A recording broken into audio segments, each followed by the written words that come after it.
V-Guard presents कौन जीत रहा है, को पावर्ड बाय सेंसोडाइन एंड विमल। बोलो जुबां केसरी।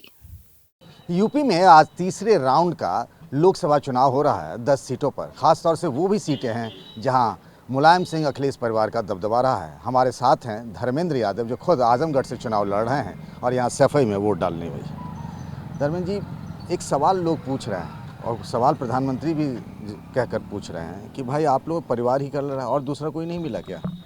देखिए, प्रधानमंत्री जी के पास अब मुद्दे ख़त्म हो गए, इसलिए केवल परिवार की बातें करना। और प्रधानमंत्री जी को स्वयं या उनकी पार्टी के बहुत सारे लोग ऐसे हैं जिनको परिवारों का ना भाव है ना अपनापन है। रही बात प्रधानमंत्री के सवाल की, तो मैं उनसे ये पूछता हूँ, ये जो हम लोग परिवार के लोग चुनाव लड़ रहे हैं, कोई नई बातें नहीं, ना कोई नई सीट है। 14 से लेकर अब तक लगातार ये हो सकता है थोड़ा सा चेंज हुआ हो। मैं बदायूं था, आज आजमगढ़ लड़ रहा हूँ, आज बदायूं से आदित्य लड़ रहे हैं, वो एक अलग बात है। अदरवाइज सीटों पर परिवार के हम लोग लड़ते ही रहें, कोई नई बात नहीं है। प्रधानमंत्री से मैं ज़रूर ये पूछना चाहता हूँ कि आखिर प्रधानमंत्री जी, हमारे नौजवानों के 20 करोड़ रोजगार कहाँ हैं, जो कि आपने 14 में वादा किया था।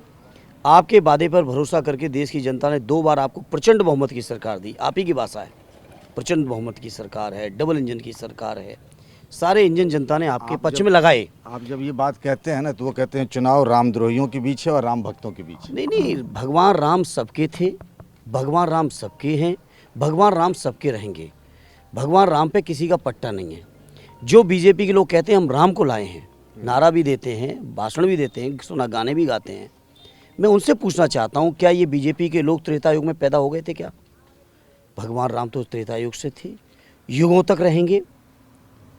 और जो आज मंदिर भी बना है, तो माननीय सर्वोच्च न्यायालय के फैसले से बना है। मैं, पंकज जी, आप सीनियर जर्नलिस्ट हैं, सदैव नेताजी के 90, 91, 92, 93 में जब मंदिर आंदोलन चरम पे था, अगर उस समय के उनके स्पीच और बयान सुन रहे होंगे आप, तो उन्होंने भी यही बात कही थी कि या तो बातचीत से रास्ता निकाला जाए या माननीय न्यायालय के फैसले का इंतजार किया जाए। आप लोग जो बार बार कहते हैं ना, ईडी, सीबीआई, जांच एजेंसी, अखिलेश यादव भी, आप लोग भी कहते रहे। अभी एक वीडियो तो देख रहे होंगे, झारखंड के एक मंत्री के सहायक के घर के यहाँ से कितने करोड़ रुपये नोट मिले हैं, तो फिर किस बात के लिए आप लोग ये तरफदारी करते हैं? देखिए, सवाल वो नहीं है, मैं दूसरे सवालों पर जा रहा हूँ।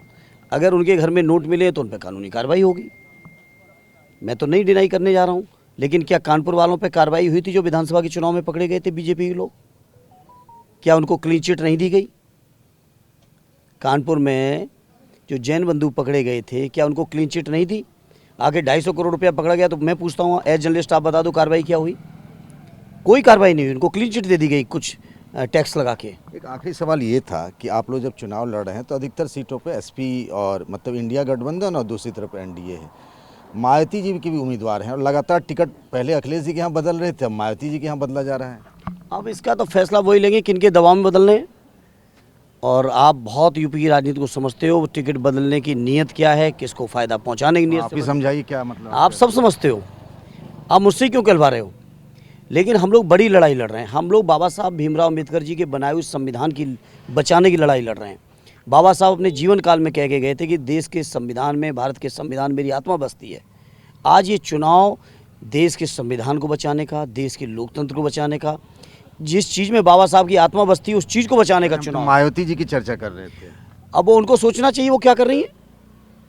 मैं उसी बात पे आ रहा हूँ, उनको सोचना चाहिए। अरे, हमारी तो बुआ जी हुई, चूँकि हमारी अपर जनरेशन के लोगों ने उन्हें बहन जी कहा है, तो बुआ जी को सोचना चाहिए वो क्या कर रही हैं। ये चुनाव बाबा साहब के संविधान को बचाने का चुनाव है, देश के लोकतंत्र को बचाने का चुनाव। वो नहीं बचा रही हैं। वो क्या कर रही हैं, वो आपसे सामने।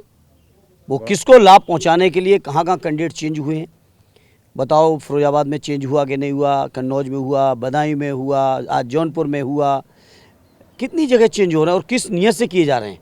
वो अब लोग भूल जाएं कि लोग नहीं समझते हैं। जनमानस सारी बातों को जानता है कि कौन सा राजनीतिक फैसला किस नियत से लिया गया है। टीवी 9 से बात करने के लिए बहुत बहुत धन्यवाद धर्मेंद्र जी। तो आजमगढ़ से खुद लड़ रहे हैं, खुद भी सांसद रहे हैं और इस बार जो चुनाव है वो जो कहा जा रहा है कि यादव लैंड में हो रहा है आज।